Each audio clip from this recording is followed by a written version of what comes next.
તો વાત થઈ રહી છે ઇન્ડિગો એરલાઇન્સની. છેલ્લા 3 દિવસથી ઇન્ડિગો એરલાઇન્સ બહુ ચર્ચિત રહી છે.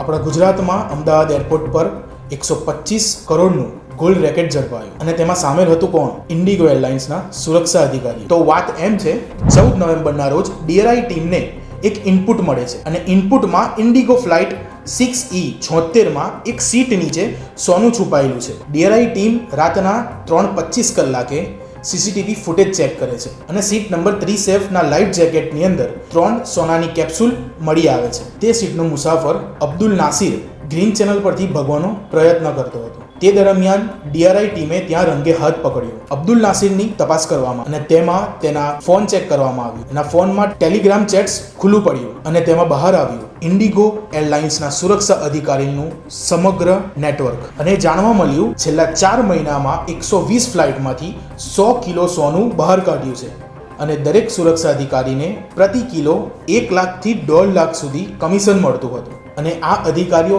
કેવી રીતે આ કામને અંજામ આપતા હતા?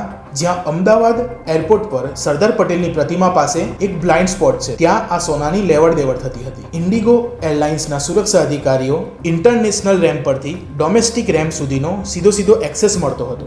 CISF તેમનું ID ચકાસી તેમને પસાર થવા દેતા હતા. આટલું મોટું ગોલ્ડ રેકેટ આટલા મોટા એરપોર્ટ પર સિક્યુરિટી ઝોનમાંથી અંજામ આપતા હતા. 125 કરોડ સોનુંની હેરાફેરી થતી હતી. આવા જ વિડીયો વધુ જોવા માટે અમને ફોલો જરૂર કરો.